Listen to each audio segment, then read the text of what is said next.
Hi, and welcome to my ISTE presentation. I'm Grace Zagel, and I'm going to be going over the substandards of each ISTE standard for teachers, showing you what I learned in IDT. I'll have the substandards highlighted with a red marker, so I won't have to say them for each one.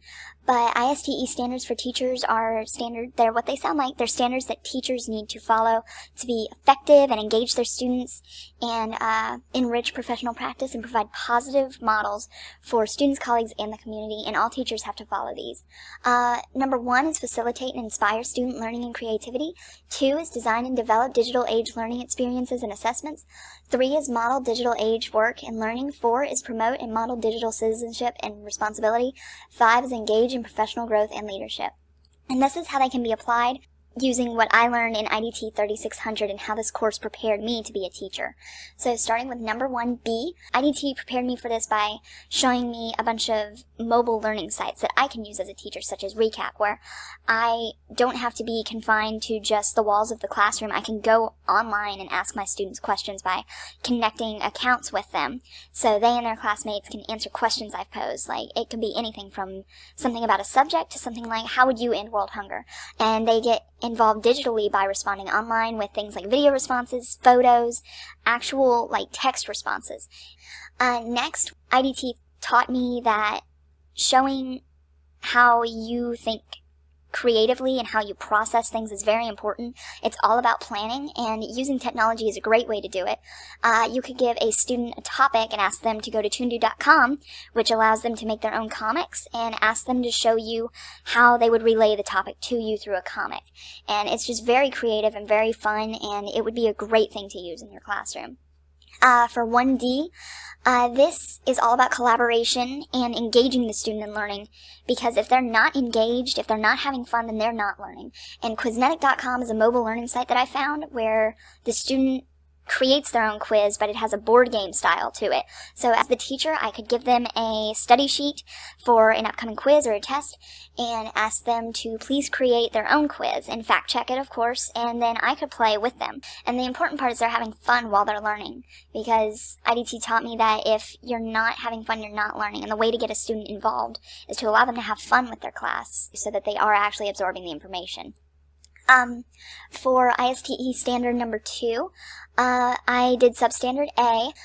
There is a mobile learning site called Story Shares where students are allowed to write their own stories and publish them online so their friends and family and anyone can see them.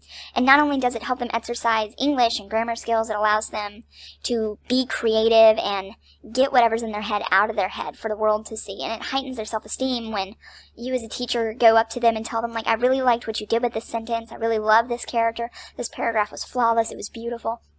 Letter B, we're using interactive learning pages, and this is all about getting to know your students and managing how they're learning and assessing their own progress.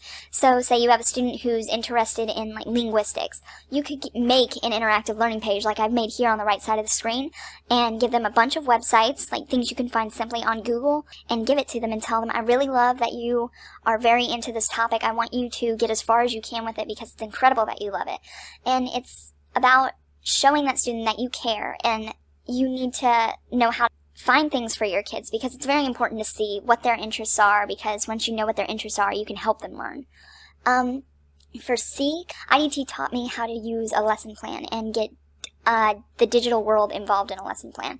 And not only that, but for students with special needs or students who are advanced, students who need things to do once they're done with their main project, they can easily access things that you have prepared for them. And lesson planning is all about being prepared. That's what I learned in this class. That you need to go ahead and give yourself some leverage by showing the students you care about them and what they're learning, by having extra work ready for them, new digital things ready for them. It's important to know your kids and know how you can help them in the digital world. For number 3, letter A, all about coding, and it was a very fun assignment. I, for one, was not very great at geometry, and this actually helped me out with geometry. And it's a lot of visual learning, too, because not only are you doing math visually with coding, but you're also doing coding, which is something that this generation is going to grow up and have to know how to use for the workforce. So it hits 2 birds with 1 stone, and knowing things they already have to know for school and knowing things that they'll have to know for work is very important. Number 3, letter C. You may have people who want to learn visually or have trouble mapping things out. Graphic organizers are incredible ways to do that because you can show your students or anybody really how your notes are working out or what to do for this situation or how this worked in this book. It's great because visual learners aren't like squinting in their mind trying to figure out how point A meets point like F rather than B. They get this map showing them how this led to this and that led to that and that led to that. It's really cool and it really helps everybody learn in the long run. For number 3, letter D, I found AutoDraw, which is a mobile learning site, and it allows you to kind of clean up your drawings by giving you, did you mean this? Which if I was trying to draw a cat for a flashcard for Spanish class and wanted to say gato on the back of it, maybe I would forget that what I drew was a cat because it wasn't so great. AutoDraw would give you a, did you mean this? And then this cat. And I could just write cat on the back, print it out, fold it over, and boom, I have a flashcard, which is incredible to me. It helps with ELL too.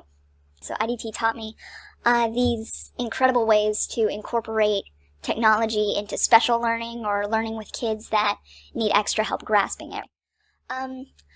For number 4A, this is all about citations and bibliographies and how you do not plagiarize. And for A, I'm going to be using 2 examples, which are the WebQuest teacher page and BibMe. For the WebQuest teacher page, I can use this by showing that even though I am a grown-up, I still have to give credit where credit is due. So I can't pull pictures from something I just found on the internet because it doesn't belong to me. I have to give credit to the person that actually found it or made it in the first place. And that's a great thing for kids to know, that they're not allowed to just take whatever they want. And IDT taught me that you do have to reinforce that, which is great. And bibme.org is a site that helps kids, and me, I still need help with this, accurately make citations so you're not accidentally plagiarizing something, which I think comes very in handy, especially with all the things you can find on the internet that may sound exactly like something. You know, it's great to double check yourself and make sure that you're doing everything the right way. Teaching netiquette is basically what 4C is about. You need to teach these kids how to interact with technology the proper way, and I think I could do this best by showing them how to email someone properly, like starting out the way you do with a letter. And this also goes hand in hand with English class, so you could pull up, a letter that you found in your mail and show them how to do it through email. So everybody gets an email account, you make an email and you send it to your friends. And all of this just goes to say that you need to be responsible for your kids by showing them that just because you found something on the internet does not make it yours. It did belong to somebody else, and it's an incredible lesson to learn.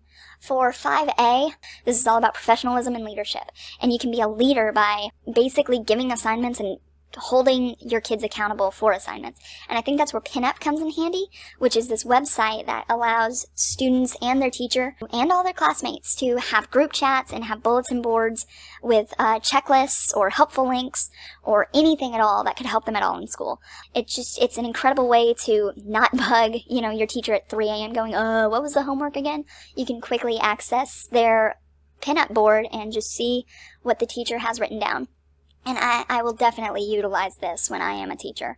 We're at WebQuest again, but this one is showing leadership by quietly stepping back for just a second and allowing the kids to collaborate with one another and be independent in looking for answers on a WebQuest. But it's your job to be on call whenever they do have a question and to make sure everybody is staying on task, to make sure you gave them all the materials they will need, to be professional and be patient and loving and just be available when you need them. Because WebQuests, they're all about looking for the answers to things. And while they are fun, you do need to be patient and make sure when you do create the WebQuest or find the WebQuest that all the information is there. IDT taught me that there is no such thing as too much information. Anything at all that will help the students is perfect. And to be a good leader, you need to give them all the information they can handle so they can do this independently. And that will help them in real life. For the very last one, 5C, so you could do spreadsheets in Excel, which I will be the first to say takes an insane amount of patience. And you can be professional by showing that patience with your own students when they're learning how to do Excel. You can help them no matter what, and show them how to properly do this. And it builds on old math by showing them new math, and Excel is going to be used everywhere, no matter where. So this is an incredible skill to have too. And that's everything. That's everything I learned in IDT. I firmly believe I've learned all the ISTE standards for teachers due to this class, and I've never been more thankful.